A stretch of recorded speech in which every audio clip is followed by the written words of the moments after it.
Crore cash, 32 kilo सोना समेत 390 करोड़ की बेनामी संपत्ति मिली है। 58 करोड़ कैश, 32 किलो सोना, हीरे मोती से भरे बक्से। इतना कैश कि उड़ गए आयकर विभाग के भी होश। নমস্কার বন্ধুরা, আমাদের ভারতের মানচিত্রে মহারাষ্ট্র এখানে রয়েছে এবং এই মুম্বাই থেকে জালনা 400 কিলোমিটার দূরে। এই জালনায় 260 জন আয়কর কর্মকর্তারা এখানে 120টি বিয়ের গাড়িতে অভিযান চালিয়েছিল। এই পুরো আয়কর অভিযানে মোট 390 কোটি টাকার সম্পত্তি বাজেয়াপ্ত করা হয়েছিল। দেখুন, এটি জালনা, মহারাষ্ট্র রাজ্যের একটি খুব ছোট জেলা। জালনায় যদি কোনো কাজ সবথেকে বেশি হয় তাহলে সেটা হলো স্টিল। ইনফ্যাক্ট জালনাকে মহারাষ্ট্রের ইস্পাত রাজধানীও বলা হয়। এই জালনায় দুটি খুব বিখ্যাত ইস্পাত তৈরির কোম্পানি ছিল, এসআরজেপিটি স্টিল এবং কালিকা স্টিলস। অভিযানের মাত্র কয়েকদিন আগে আয়কর বিভাগ এবং জিএসটি কাউন্সিল একটি খবর পায় যে এসআরজেপিটি স্টিল এবং কালিকা স্টিলস উভয় ইস্পাত উৎপাদনকারী সংস্থা কর ফাঁকি দিচ্ছে। সবচেয়ে বিস্ময়কর অংশ হলো যে আয়কর বিভাগ এবং জিএসটি কাউন্সিল থেকে যে খবর পাওয়া গেছে তাতে 120 কোটি টাকার কর ফাঁকি দেওয়ার কথা বলা হয়েছে। খবরটি পাওয়ার সাথে সাথে কোনো সময় নষ্ট না করে আয়কর বিভাগ অবিলম্বে তার নাসিক শাখাকে এই বিষয়ে জানায়। নাসিক শাখার আয়কর কর্মকর্তারা এসআরজেপিটি স্টিল এবং কালিকা স্টিলসে অভিযান চালানোর পরিকল্পনা করে। এখন এই কর ফাঁকি দেওয়ার খবরটি এত বিশাল পরিমাণের ছিল যে আয়কর বিভাগ এই অভিযানের জন্য প্রায় 260 জন আয়কর কর্মকর্তাকে নির্বাচন করতে বাধ্য হয়েছিল। সব কিছু ঠিকঠাক চলছিল, কিন্তু একটি বড় সমস্যা ছিল। জালনা একটি খুব ছোট শহর এবং যদি এতজন অফিসার একসাথে সেখানে পৌঁছায় তবে এই ব্যবসায়ী গ্রুপগুলি সতর্ক হয়ে যাবে। এর ফলে রেড ফেল হয়ে যেতে পারে, যেটা আয়কর কর্মকর্তাদের কাছে সমস্যার কারণ ছিল। এই সমস্যার সমাধান খুঁজতে এবং কর চুরি হাতে নাতে ধরার জন্য একটি গেম প্ল্যান করা হয়েছিল। আর এই গেম প্ল্যানটি ছিল নাটকের মতো। সবচেয়ে গুরুত্বপূর্ণ বিষয় ছিল এই গেম প্ল্যানটির একটি নাম দেয়া হয়েছিল, দুলহান হাম লে যায়েঙ্গে। কিন্তু এই গেম প্ল্যানটি কার্যকর করার আগে 2 আগস্ট 2022 কিছু অফিসার এই ব্যবসায়িক গোষ্ঠীগুলির ওপর নজর রেখেছিল। নজর রাখার কারণ ছিল যেসব স্থানে অভিযানের পরিকল্পনা করা হয়েছিল সেই স্থানগুলিকে চিহ্নিত করা।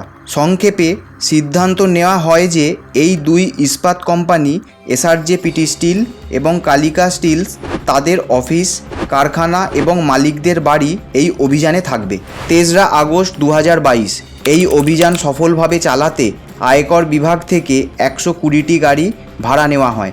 জালনা একটি খুব ছোট শহর এবং একটি সতর্কভাবে অভিযান চালানোর জন্য আয়কর কর্মকর্তারা ভাড়া নেওয়া সব গাড়িকে বিয়ের গাড়ির মতো সাজিয়েছিল।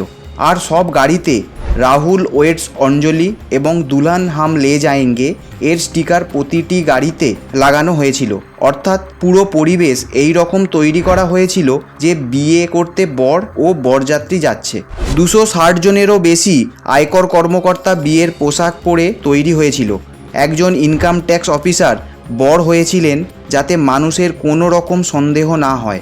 জালনায় প্রবেশের পর কর্মকর্তারা বিভিন্ন দলে বিভক্ত হয়ে নির্ধারিত স্থানগুলিতে যেতে শুরু করেন।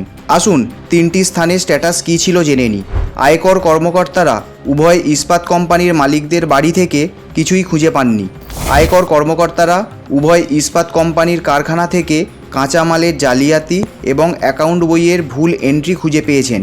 আর আয়কর কর্মকর্তারা অফিস থেকে ফেক কোম্পানির কাগজপত্র এবং জিএসটি জালিয়াতির তথ্য পাওয়া যায়। তল্লাশি অভিযান চালাতে চালাতে সন্ধ্যা হয়ে যায়। আয়কর কর্মকর্তারা যতটা আশা করেছিলেন তেমন কিছুই পাচ্ছিলেন না এবং ইতিমধ্যে সমস্ত কর্মকর্তাদের আস্থা কমে যাচ্ছিল। তারপরে এমন কিছু ঘটল যা এতে আবার নতুন করে আশার আলো জাগিয়েছিল। এসআরজেপিটি স্টিলসের অফিস থেকে কিছু নথি উদ্ধার করা হয়েছিল, যেখানে একটি ফার্ম হাউসের কথা বারবার উল্লেখ করা হয়েছে। আরও এগিয়ে যাওয়ার আগে আমি আপনাদের এটা পরিষ্কার করে দিই যে ফার্ম হাউসটির কথা বলা হচ্ছে তার সাথে এই দুই স্টিল কোম্পানির মালিকদের কোনো সম্পর্ক ছিল না। এই ফার্ম হাউসটি প্রাইভেট ফাইন্যান্সার প্রদীপ বোরার ছিল, যিনি এসআরজে পিটি স্টিল এবং কালিকা স্টিলসের বেআইনি কার্যকলাপে সাহায্য করতেন। আয়কর কর্মকর্তারা ফার্ম হাউসে পৌঁছালে কাছাকাছি কিছুই পাননি। যখন আয়কর কর্মকর্তারা দেওয়াল ভাঙে তখন একটি গোপন ঘরের গেট খুঁজে পান।